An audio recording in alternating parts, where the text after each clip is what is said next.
రీసెంట్‌గా శ్రీ చైతన్య స్కూల్‌లో ఒక అబ్బాయిని ర్యాగింగ్ చేస్తూ వాళ్ళ సీనియర్స్, వాళ్ళ క్లాస్‌మేట్స్ ఎవరో గాని విపరీతంగా కొట్టడం జరిగింది. ఆ అబ్బాయిని అంటే యాజమాన్యం వాళ్ళ తల్లిదండ్రులు వెళ్లి అడగ్గా మెట్ల మీద నుంచి కింద పడిపోయారని మీ అబ్బాయిని ఇంటికి కాల్ చేశారంట. తర్వాత ఆ అబ్బాయి ఒంటి మీదున్న దెబ్బలు చూసిన తర్వాత విపరీతంగా కొట్టారంట.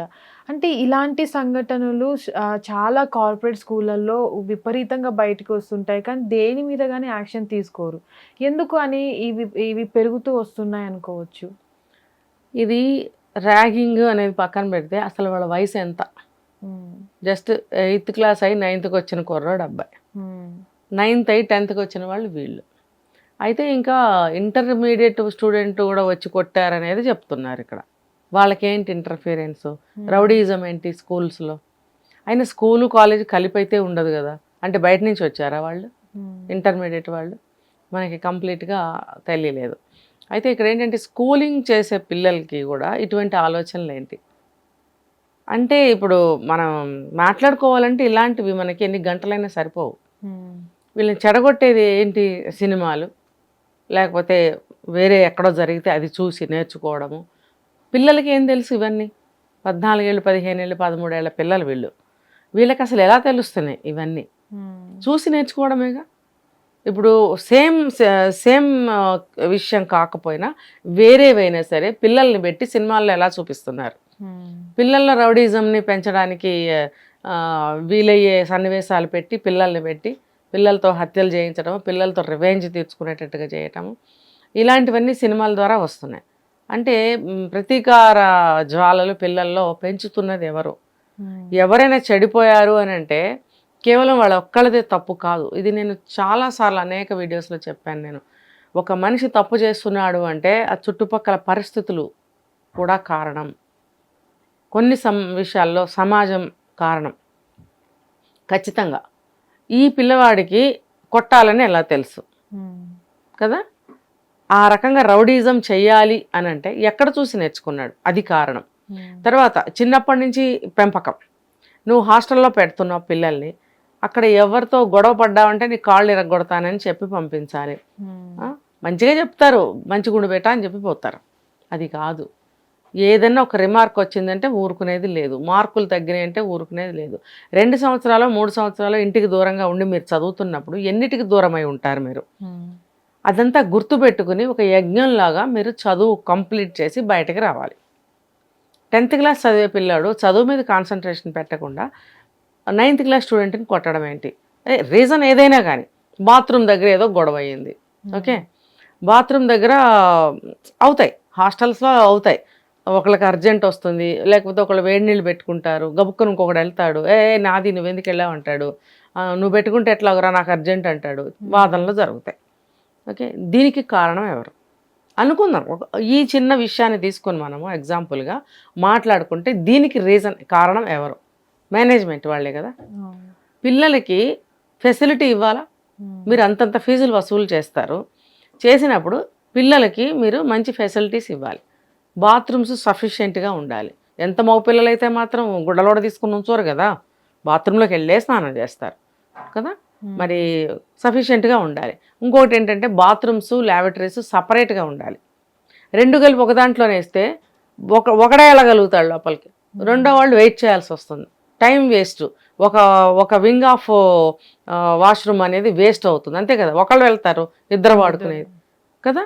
అలాంటప్పుడు ఉపయోగం ఏముంది? మీరు 2 ఒక దాంట్లో పెట్టి దేనికి దానికి సపరేట్గా కట్టాలి. అది కూడా సఫిషియెంట్గా సరిపోయేటట్టుగా ఉండాలి. నాలుగో ఎన్నో పెట్టారనుకో సరిపోవయ్యి. కొన్ని చోట్ల చూసారంటే ఆ చివరి నుంచి ఈ చివరి వరకు వాష్రూమ్స్ ఉంటాయి, లైన్గా ఒక 15-20 ఉండాలి.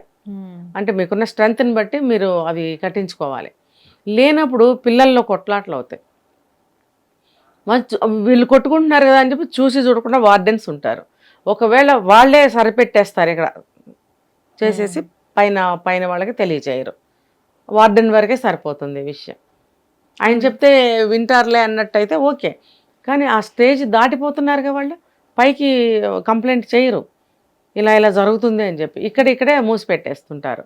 అట్లా డైనింగ్ దగ్గర గొడవలు అవుతుంటాయి. అక్కడ కూడా రీజన్ ఏంటి అని ఆలోచిస్తే మేనేజ్మెంట్ వాళ్ళదే ఉంటుంది. అక్కడ కూడా ఏదో ఒకటి నాకు కర్రీ సరిగ్గా లేదనో, వేసేటప్పుడు గబక్క సరిగ్గా వేయలేదు, కింద పడేటట్టు వేసావనో, మరి అక్కడ అలా చేయందే వీళ్ళు చేశారని అనరు కదా. ఇంకొకటి ఇక్కడ పిల్లలకి అంత విచక్షణ తెలీదు అంటారు. ఏంటి సరిగ్గా ఇవేంటి అంటే, ఏం మాట్లాడుతున్నావు, మంచి నీకు మర్యాద తెలియదా, పెద్దవాళ్ళతో ఎట్లా మాట్లాడాలని వాళ్ళు ఎదురు తిరుగుతారు పెద్దవాళ్ళు. అందులో ఇలాంటి కార్పొరేట్ స్కూల్స్ లో ఎక్కువ చూసినట్లయితే ఇరుకు గదులు, స్కూల్ మేనేజ్మెంట్ కూడా సరిగా ఉండకపోవడము, ఆ స్ట్రెస్ దాంట్లో పెట్టి బంధించినట్టు జైల్లో చిన్న చిన్న పిల్లల్ని కూడా బంధించేసి చదివి study study study study scores ర్యాంకులు అని చెప్తూ బాగా ఇబ్బంది పెడుతూ ఉంటారు. ఆ స్ట్రెస్ లో కూడా పిల్లలు అనేది అంటే ఏం చేస్తున్నామని కూడా మర్చిపోతుంటారు కొన్నిసార్లు. అసలు పాపం వాళ్ళు ఖైదీల్లాగా మనసు ముడుచుకుపోయి అసలు ఏమీ అర్థం కాకుండా పిచ్చోళ్ళలాగా ఉంటారు అందులో. ఇక్కడ ఒకప్పుడు మనకి లింగంపల్లి ఏరియాలో, కూకట్పల్లి లింగంపల్లి మధ్యలో ఏదో ఒక ఏరియాలో నారాయణ రెసిడెన్షియల్ కాలేజ్ ఉండేది, ఓన్లీ ఫర్ ఇంటర్మీడియట్ 2 years వాళ్ళకి. చాలా బాగుండేది ఆ క్యాంపస్, ప్రశాంతంగా చెట్ల మధ్యన. స్టైర్స్ ఏమీ లేవు, సింగిల్ అనమాట. రూమ్స్లో ఉంటారు, చదువుకోవాలంటే చెట్ల కిందకు వచ్చి కూర్చొని చక్కగా చదువుకుంటారు. బయట నుంచి సౌండ్స్ చక్కగా వినిపిస్తూ ఉంటాయి రోడ్ల మీద నుంచి. ఒక అట్మాస్ఫియర్ ఇది. ఇది తర్వాత ఏం చేశారు, ఇటు సైడ్ ఎక్కడో మార్చేశారు, బిహెచ్ఎల్ సైడ్కి. మార్చేసినప్పుడు ఏమైంది, అది కూడా చూశాను నేను, జైలు కటకట అల్లాగా పైనుంచి కిందకి షట్టర్స్ క్లోజ్. పాప అవి పట్టుకుని ఇలా చూస్తూ ఉంటే అసలు కళ్ళల్లో నీళ్ళు వచ్చేవి నాకు. పిల్లల్ని వాళ్ళ మానసిక వికాసాన్ని అదుపు చేస్తున్నారు, దాన్ని ఎదగనివ్వటం లేదు. చదువు చదువు చదువు అంటే గుడ్డిగా చదివేస్తున్నారు, గుడ్డిగా సీట్లు వచ్చేస్తున్నాయి, గుడ్డిగా ఉద్యోగాల్లో చేరుతున్నారు. అక్కడ వాళ్ళు ఉండలేకపోతున్నారు, సరిగ్గా వాళ్ళ సామర్థ్యాన్ని అక్కడ చూపించుకోలేకపోతున్నారు. అన్ని విధాలా కూడా ఏ విధంగా చూసినా వాళ్ళకి ఏమీ తెలియదు, ఫర్దర్ నాలెడ్జ్ ఉండదు. అట్లీస్ట్ పక్క వాళ్ళతో ఎట్లా బిహేవ్ చేయాలి, ఎట్లా రిసీవ్ చేసుకోవాలి, ఒకటి తెలుసు, లవ్ చేయటం. అది హార్మోనల్ ఇంపాక్ట్. అది ఎవరికైనా, జంతువుకైనా మనిషికైనా జరిగేది. అది తప్ప ఎటువంటి చేంజ్ ఉండటం లేదు. దీనికి అంతటికీ కారణం ఎవరు అంటే యాజమాన్యం వాళ్ళు అంతే. ఇప్పుడు నేను ఇందాక చెప్పాను కదా, ఎక్కడైనా ఒక పొరపాటు జరిగింది అంటే దానికి చుట్టుపక్కల ఉన్న పరిస్థితులే మెయిన్ కారణం అవుతాయి. తల్లిదండ్రులు పెట్టడము, ఇక్కడ యాజమాన్యం వాళ్ళు పట్టించుకోకపోవడము, పిల్లలు తన్నుకు చచ్చిపోవడము.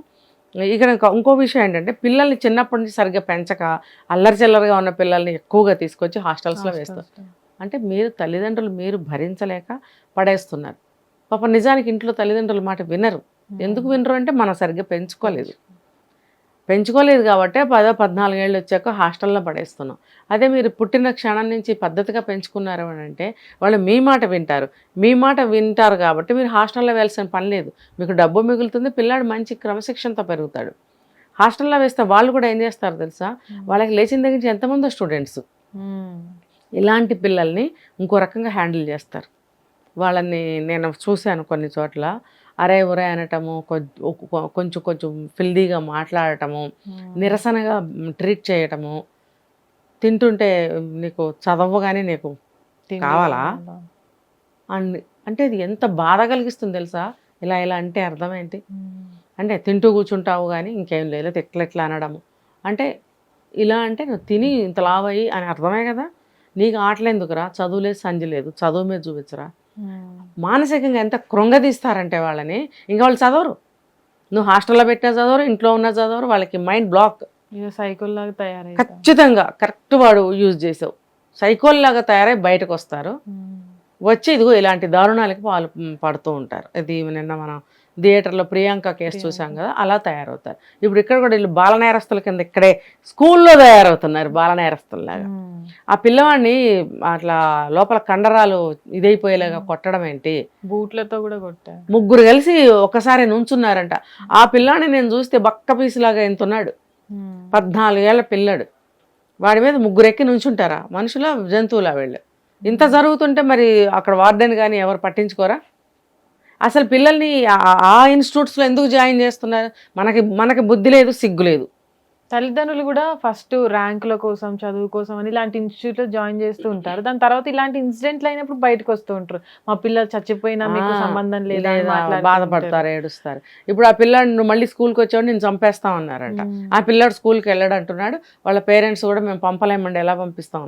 ఆఫ్టర్ ఆల్ ఒక 15 years బాయ్స్కి మీరు భయపడుతున్నారు, వాడి మీద యాక్షన్ తీసుకుంటారా లేదా అని యాజమాన్యం మీద తిరగబడి అడగలేరా. ఎంత జరిగితే ఆయనకు ఒంట్లో బాగోలేదంటే ఇంట్లో ఉన్నాడు, భార్యను పంపించాడు. అమ్మో ఏమైందో అని ఎలా ఉన్నాళ్ళు అలా పరిగెత్తుకుని వెళ్తారా, భార్యను పంపిస్తారా?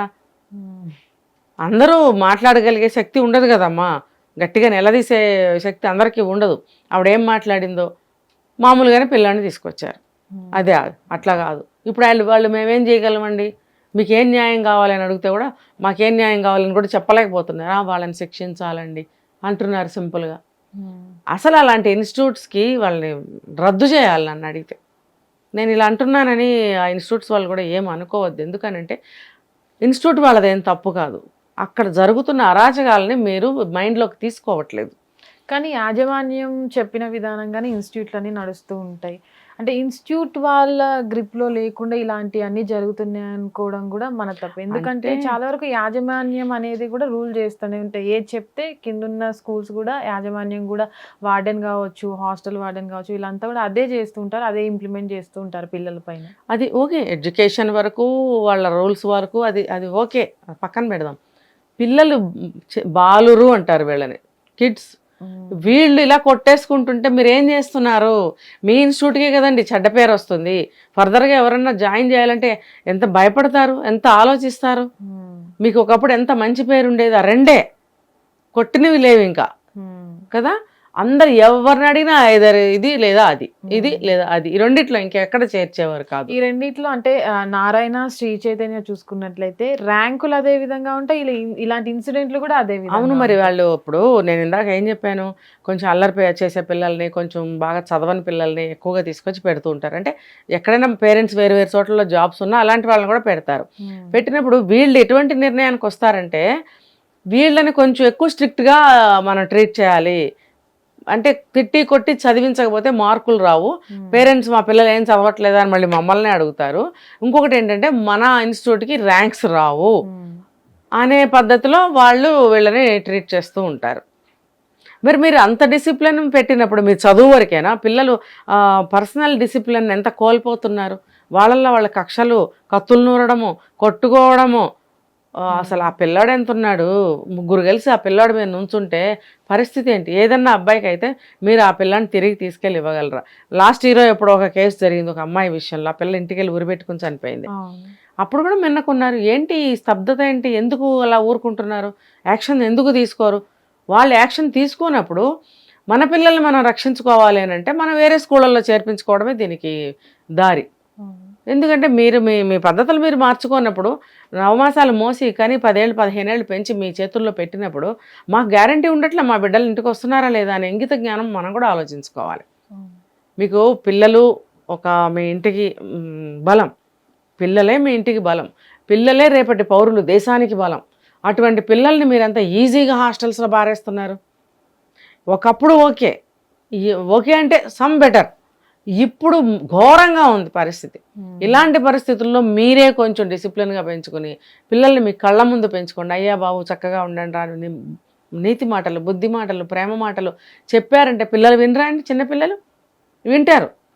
అదే దారిలో అదే వరవల్లో పెంచుకుంటూ వెళ్ళారంటే 50 ఏళ్ళు వచ్చినా మీ పిల్లలు మీ మాట వింటారు. మీకు చేతగాక అక్కడ పడేస్తున్నారు, మీకు డబ్బులునే పడేస్తున్నారు, వాళ్ళకేమో వ్యాపారాలు. అవునా? తప్పు వాళ్ళది కాదండి, మనది. లోతు ఎంత ఉందో దిగే ముందు గొయ్యి లోతు తెలుసుకుని మనం దిగాలి. అంతేగాని ఏం కాదులేని దిగితే ఇది ఇలాగే ఉంటుంది. తప్పు వాళ్ళదేం కాదు, మనదే తప్పు. మనం ఎందుకు పిల్లల్ని అక్కడ పెట్టాలి? హాస్టల్స్లో చేర్పించే ప్రతి తల్లిదండ్రి ఆలోచించుకోవాల్సిన విషయం ఇది. మీరు జీవితాన్ని సాక్రిఫైస్ చేయగలిగితేనే పిల్లల్ని కనండి అని కొన్ని లక్షల సార్లు నేను చెప్పాను. సాక్రిఫైస్ చేయాల్సిందే జీవితాన్ని, ఒక యజ్ఞంలాగా చేస్తేనే పిల్లలు పెరుగుతారు. అప్పుడు మీ చేతికి అందిస్తారు. వాళ్ళ భవిష్యత్తుకు వాళ్ళు ఎప్పుడు కూడా బాధపడాల్సిన అవసరం ఉండదు. చక్కగా వాళ్ళు జీవితం వాళ్ళు చూసుకోగలుగుతారు. లేకపోతే అడుగడుగునా వాళ్ళకి అవాంతరాలు, కష్టాలు వస్తూనే ఉంటాయి లైఫ్ అంతా. మీరు వెళ్ళి చూస్తారా? కొంతమంది 60 ఏళ్ళు వచ్చిన 70 ఏళ్ళు వచ్చిన చేతకాని జీవితాలే బ్రతుకుతూ ఉంటారు. అప్పుడు ఈ తల్లిదండ్రులు బ్రతికుండి చెయ్యి పట్టుకుని నడిపిస్తారు. ఉంటారా వాళ్ళు? 60 ఏళ్ళు వచ్చిన 70 వచ్చిన అసమర్థుడుగానే బ్రతుకుతుంటాడు. ఉన్నారు ఎంతోమంది. కారణం ఇదే, పేరెంట్సే. తెలుసుకోండి, కళ్ళు విప్పండి, మేల్కోండి, పిల్లల్ని జాగ్రత్తగా పెంచుకోండి. ఇప్పటికైనా మించిపోయింది ఏమీ లేదు. మీరు ఇప్పటి నుంచి అయినా సరే మీ యొక్క రూట్ మార్చుకుని పిల్లల కోసం సాక్రిఫైస్ చేసి మీరు బాగా పెంచుకున్నారంటే అది పిల్లలకి మీకు కూడా వరం అవుతుంది. లేదు అనంటే మీ పెంపకం పిల్లలకి మీకు కూడా శాపం అవుతుంది. హిట్ టీవీ యాప్, ఇందులో short news, live news, entertainment shows, movies, digital magazines తో పాటు మీ జిల్లా వార్తలను కూడా ఫ్రీగా చూడొచ్చు. ఇంకెందుకు ఆలస్యం, వెంటనే హిట్ టీవీ యాప్ ని డౌన్లోడ్ చేసుకుని ఫ్రీగా ఎంటర్టైన్మెంట్ పొందండి. Hit TV app. Hit TV app. Please download hit TV app. Hit TV యాప్ని ఫ్రీగా డౌన్లోడ్ చేసుకొని ఎంజాయ్ చేయండి. మీకు నచ్చిన ఎంటర్టైన్మెంట్ కోసం హిట్ టీవీ యాప్ ని ఫ్రీగా డౌన్లోడ్ చేసుకుని ఎంజాయ్ చేయండి. హిట్ టీవీ యాప్ని డౌన్లోడ్ చేసుకుని ఆస్వాదించండి, ఆశీర్వదించండి. ఇంతమంది సెలబ్రిటీలు హిట్ టీవీ యాప్ ని డౌన్లోడ్ చేసుకోండి అని చెప్తున్నారంటే ఎంత మంచి యాప్ ఆలోచించండి. అమెరికా అమెరికా అమెరికా అమెరికాలో చదవాలనుకునే వాళ్ళకి విశ్వసనీయమైన పేరు మన శౌర్య కన్సల్టెన్సీ. UK లో 1 year masters, UK లో 1 year masters, 2 years work permit up to 5 years visa. Contact Saurya Consultancy. Contact 89851 89851.